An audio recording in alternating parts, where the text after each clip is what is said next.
Bonjour à toutes et à tous l'équipe, j'espère que vous allez bien. Pour cette nouvelle vidéo, on va parler des championnats de France de cyclisme. On va résumer un petit peu ce qui s'est passé sur le contre-la-montre Elite Homme. Donc le profil, le voici, c'était 27 km au programme entre la ville des Herbiers et les Herbiers côté Mont des Alouettes, 27 km qui a permis aux purs rouleurs de s'exprimer sur un profil au final assez court et pour attribuer le maillot de champion de France bleu, blanc, rouge 2025 du contre-la-montre. Donc on avait le droit à quand même un top 5, une belle fourchette de coureurs, hein, notamment Bruno Amirail, Paul Sexas, Kevin Vauquelin, Rémi Cavagna, Benjamin Thomas, Pierre Latour aussi. Donc quand même une dizaine de coureurs beaux rouleurs, mais ils sont pas tous à leur top forme. On a vu justement les tops et les flops. Du côté de Kevin Vauquelin, ça sortait du Tour de Suisse deuxième au général, ça a bien roulé. Donc voilà. Et voilà, des coureurs qui se retrouvent comme Rémi Cavenagh chez la Groupama FDJ après son passage chez Movistar qui s'est mal passé. Donc des coureurs qui avaient besoin de confiance. On va justement aller voir le classement complet de ces championnats de France. C'est donc Bruno Amirail qui s'est imposé. Il a fait ses 27 km en 30 minutes 16 secondes. Il conserve donc son maillot de champion de France. Il est très très beau rouleur. Donc c'est la Decathlon AG2R La Mondiale qui s'impose sur le contre-la-montre Elite Homme. Bruno Amirail qui conserve son titre pour la deuxième année d'affilée après avoir été titré en 2024 à Saint-Martin-de-Landelle en Normandie. Kevin Vauquelin fait 2, mais 21 secondes tout de même. Mais il est tombé durant le contre-la-montre, ce qui peut aussi avoir causé ce retard. Il a bien roulé, mais voilà la chute et tout ça.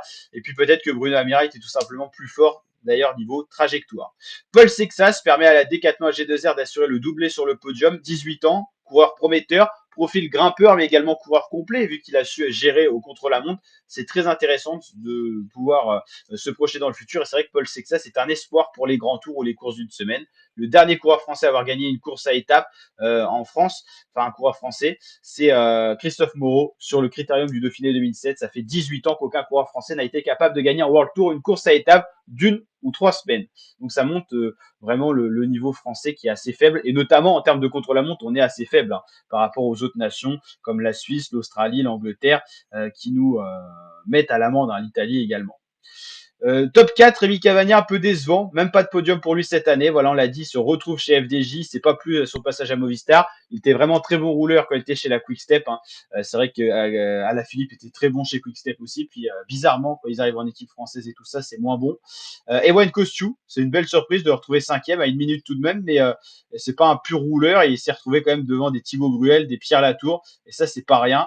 Maxime Descombes pour l'équipe continentale FDJ, c'est un bel espoir, il fait huitième. Alexis Brunel pour la Total Energy 9e et Samuel Leroux qui vient clôturer ce top 10 à 1 minute 36. On voit quand même l'écart de niveau entre le premier et les coureurs qui sont venus après. Donc voilà, ça a été quand même un bon contre-la-montre, mais Bruno Amirail a survolé. Et ça fait des points UCI hein, quand même, donc faut pas l'oublier. La Decathlon AG2R qui est plutôt pas mal. Hein. C'est l'équipe française selon moi la plus forte en ce moment. Sur le déclin, la Arkea qui devrait disparaître en fin d'année notamment.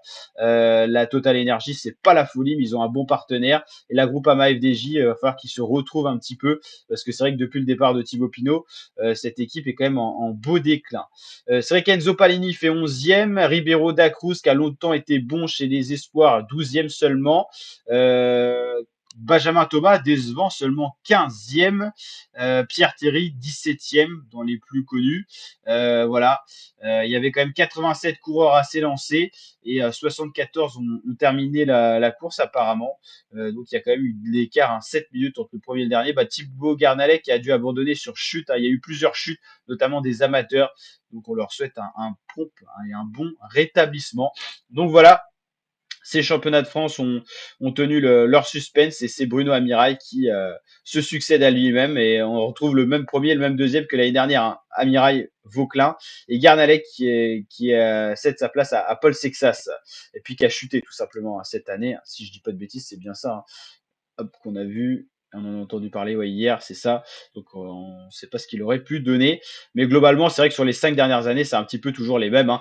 Amirail, Cavagna, Benjamin Thomas qui a bien perdu du niveau hein, quand même, qui est arrivé chez Cofidis d'ailleurs. Benjamin Thomas, il avait été champion de France chez la FDJ et pas qu'une fois. Et puis, ouais, on retrouve des coureurs qui sont à la retraite. Maintenant, Pinot, Coppel, Chavanel, ils sont plus dans le peloton professionnel, hein. C'est vrai que ça a bien tourné quand même. Et Sylvain Chavanel, souvent un champion de France, un des plus titrés dans le cyclisme récent. Voilà l'équipe, j'espère que cette vidéo vous a plu. Si c'est le cas, n'hésitez pas à liker, à vous abonner, partager. Prochain grand rendez-vous sur la chaîne YouTube, le Tour de France 2025. On fera pas mal de petites vidéos, présentations, génériques et tout ça, bien sûr, avant l'événement qui approche à grands pas. N'hésitez pas à nous rejoindre, notre grande communauté. On est de plus en plus nombreux et nombreux, et ça, c'est grâce à vous. Donc, un grand merci, les fratés. Allez, je vous dis à très bientôt pour de prochaines vidéos. Portez-vous bien, les fratés. Ciao, ciao.